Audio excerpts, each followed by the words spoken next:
Hello again, it's Adrian Salbuchi from Argentina.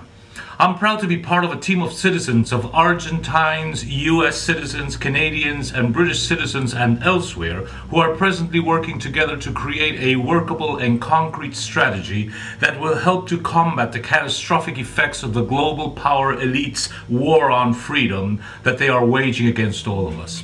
We are calling this project the Second Republic, and you can see our initial two-part video which I posted on the 29th of March on YouTube. Shortly we will be preparing further explanatory videos and articles both in Spanish and in English describing the key factors or the key pillars of for a Second Republic.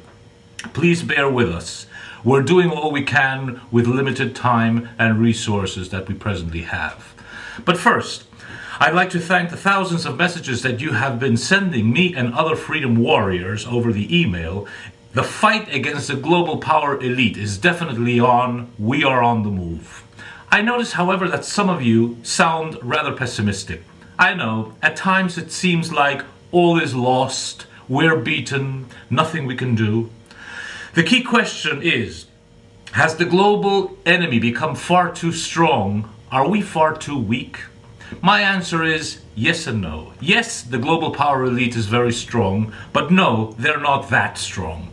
They have many weak points: internal dissent, gross miscalculations, omissions, mistakes, errors, oversights, sloth, ignorance, at times stupidity, pride which always comes before a fall. At times they often seem to shoot themselves in the foot. German poet Johann Goethe once said, "Coming events cast their shadows forwards," and indeed they do, and many of us have the intuition to see that. The power elite don't. We the people's fight for freedom is an all-out war. It's a question of to be or not to be for every country, every region, every town and city, every neighborhood, every man, woman and child on this earth. Actually, it's also a question of to be or not to be for them as well. So my friends, roll up your sleeves, stand up and fight. They can be beaten, they must be vanquished. First thing to point out, the key to fighting this war lies in understanding that they are waging for decades now a psychological war against us, Psy-War. And the heart of Psy-War is to align their people towards a common purpose, while at the same time they confuse, divert, misleads their enemy, that's us. They mar our better judgment, override our common sense, disorientate, weaken and tire us out. The objective? Make us all believe that they are far stronger than they really are, and that we are much weaker than we really are, so that no one dares to resist them. However, yes, there is a power gap. But no, it's not that big. We can close the gap and then we can close in on them.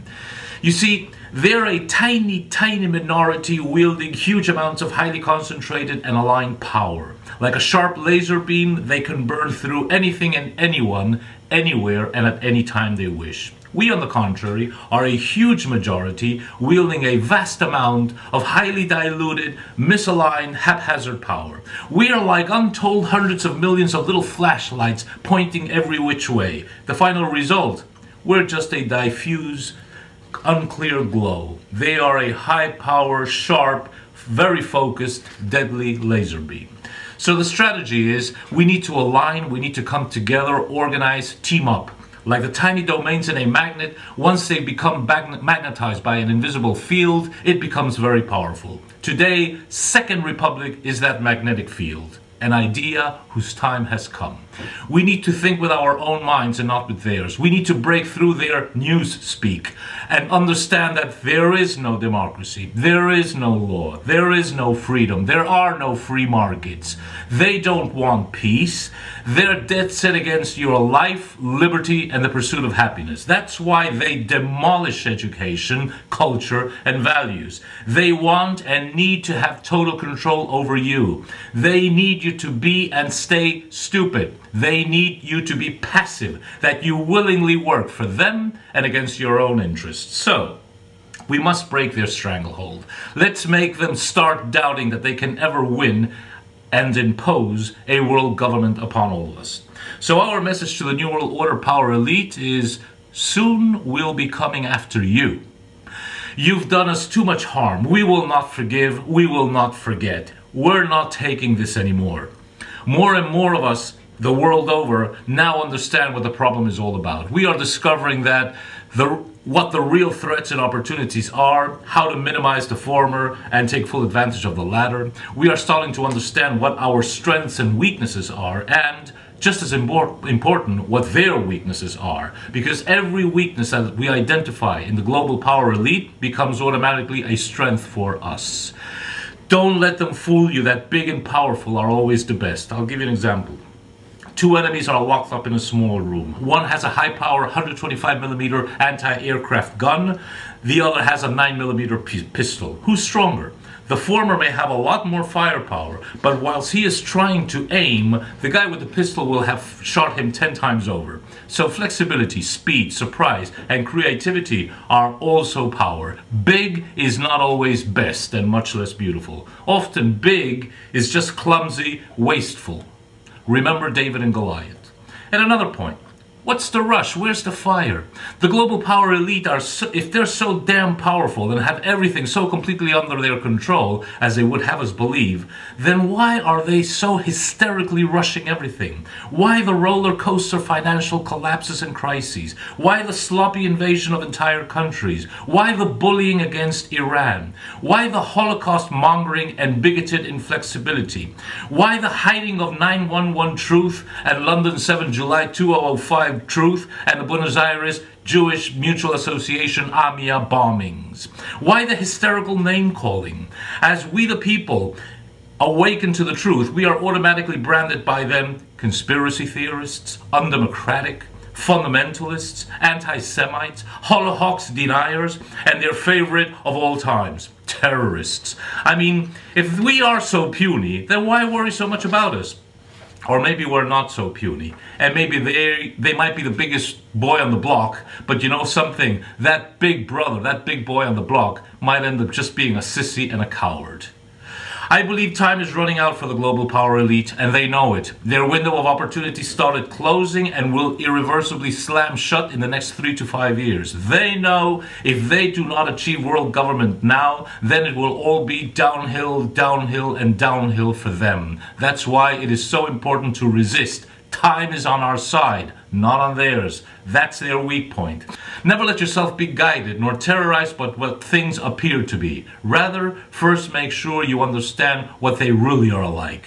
Very powerful regimes and people today can be totally devastated tomorrow.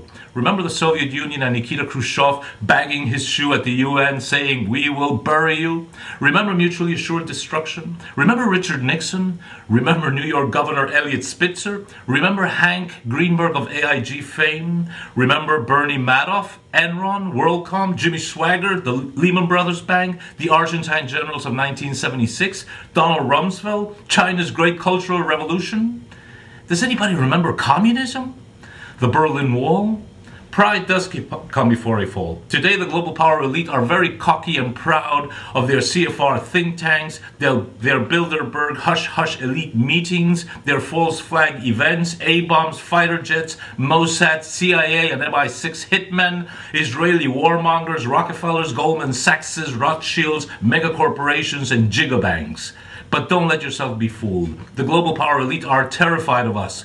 They'll do everything they can to block us from coming together. They want us all in isolation, sitting in our living rooms, watching sports or soap operas or stupid movies on TV, hardly blinking, understanding nothing of what's happening, and becoming ever more cowardly.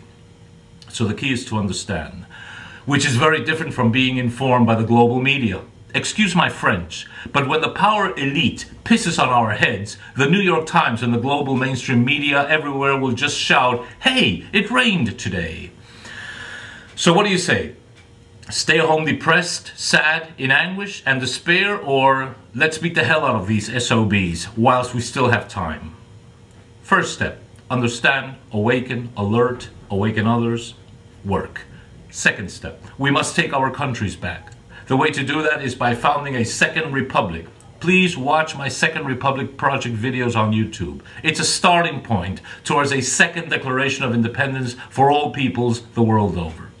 As Welsh poet Dylan Thomas once said, "Do not go gentle into that good night. Rage, rage against the dying of the light." In their despair, many people today seem to think, time's up. It's midnight. It's the end of the world. And the global power elite, with a lot of help from Hollywood, fuel this dread with simplistic 2012 end of the world rubbish. Not so. I say, metaphorically, it's late, but it's not yet midnight. It's 11:15 in the evening. So, although it is late, we still have 45 minutes of historical time to put up a hell of a fight. Have you ever thought what you can do in 45 minutes?